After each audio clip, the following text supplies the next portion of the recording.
ఐదేళ్ల వైసీపీ పాలనలో రాష్ట్రం అప్పుల్లో కూరుకుపోయిందని సీఎం చంద్రబాబు అన్నారు. రాష్ట్ర ఆదాయం, అప్పుల వివరాలను ప్రజల ముందుంచేందుకు సీఎం సిద్దమయ్యారు. ఇవాళ శాసనసభలో ఆర్థిక శాఖపై శ్వేతపత్రం విడుదల చేయనున్నట్లు సమాచారం. ఈ నేపథ్యంలో రాష్ట్ర ఆర్థిక పరిస్థితిపై లోతట్టు అధ్యయనం చేసిన కూటమి ప్రభుత్వం 2019 నుంచి 2024 మధ్య పెండింగ్ బిల్లులు 1,41,588 కోట్లు ఉన్నట్లు గుర్తించింది. అధ్యక్ష, రాజకీయ పార్టీలు ప్రజాస్వామ్యానికి పునాది రాజకీయ పార్టీలు, ఆ రాజకీయ పార్టీ నాయకులు.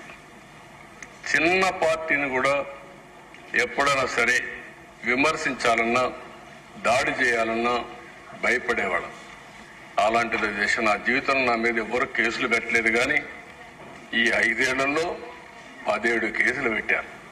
నా 17 ఇంకా కూడా ఉన్నాయి, కొన్ని చేసి బయట వెళ్లే వరకు వెంటాడారు. వైసీపీ నేతలు వాళ్ళ యొక్క మాటలు చూసే దేశ ఇది ఒక ఫోటో. ఆయన కోపం వచ్చి ఏదైతే నన్ను అరెస్ట్ చేసే మునుపు నేరుగా వస్తావంటే, వీళ్ళు అడ్డం పడితే రోడ్డు మీదనే పడుకొని నిరసన తెలియజేసే పరిస్థితికి వచ్చావంటే ప్రజాస్వామ్యంలో ఎంత దారుణంగా ఉందో మనం అర్థం చేసుకోవాల్సిన అవసరం ఉంది.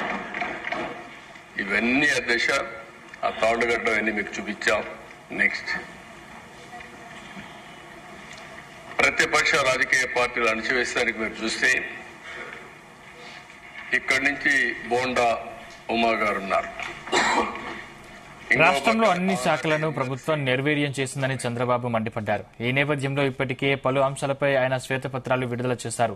పోలవరం, అమరావతి, విద్యుత్ రంగం, ఇసుక దోపిడీ వంటి అంశాలపై శ్వేతపత్రాలను విడుదల చేసిన చంద్రబాబు వాటి వివరాలను ప్రజల ముందుంచారు. ఈ క్రమంలోనే వైసీపీ హయాంలో జరిగిన మద్యం కుంభకోణంపై బుధవారం శ్వేతపత్రం విడుదల చేశారు. నిన్న శాంతి భద్రతలపై శ్వేతపత్రాన్ని విడుదల చేసి గత ప్రభుత్వంలో భద్రతా వైఫల్యాలను ఎండగొట్టారు. ఈ క్రమంలో శుక్రవారం ఆర్థిక సంక్షోభాన్ని, రాష్ట్ర వాస్తవ ఆర్థిక చిత్రాన్ని ప్రజల ముందు పెట్టేందుకు సీఎం చంద్రబాబు సిద్దమయ్యారు. ఇలాంటి వచ్చేటి కాదు, మేము రామతీర్థంలో ఇది జరిగిందని ఫ్యాక్ట్ ఫైండింగ్ కోసం మేము వెళితే నా మీద, అచ్చెన్నాయుడు పైన, కళా వెంకట్రావు, అశోక్ అందరిపైన కేసులు పెట్టే పరిస్థితికి వచ్చారు. అంటే దేవాలయాలకు కూడా దెబ్బతీసే పరిస్థితి వచ్చారు. మొత్తం హింసలు, దాడులు, తిరుపతి మొత్తం డూప్లికేట్ కార్డ్స్ అన్ని, గుర్తింపు కార్డు తయారు చేశారు, బోగస్ ఓట్లు వేశారు, కేసులు బుక్ చేశారు, యాక్షన్ తీసుకోలేదు. మళ్లీ కేంద్ర ఎన్నికల కమిషన్ ఐఏఎస్ ఆఫీసర్లపైన యాక్షన్ తీసుకునే పరిస్థితికి వచ్చింది. ఇకపోతే ఎన్నికల కమిషన్ నిమ్మగడ్డ రమేష్ కుమార్ కడాన ఆయన మీద దాడి చేస్తా ఉంటే కుటుంబానికి కూడా రక్షణ లేకపోతే కేంద్రాన్ని అడిగి సెక్యూరిటీ తెప్పించుకున్న పరిస్థితి.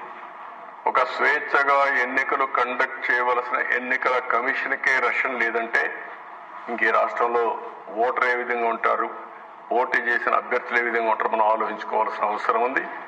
ఏపీపీఎస్సీ చైర్మన్ కూడా అదే పరిస్థితి. నెక్స్ట్, ఇది ఓ కిల్డ్ బాబాయ్, ఇప్పుడు కూడా అర్థం కాని విషయం, తొందరలో రావాలి.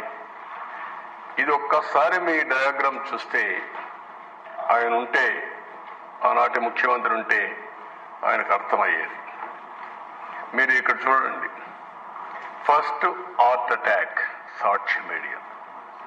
మీకే ఎందుకు తెలిసింది? ఫస్ట్ ఆయన రోడ్ జర్నీలో వచ్చాడు,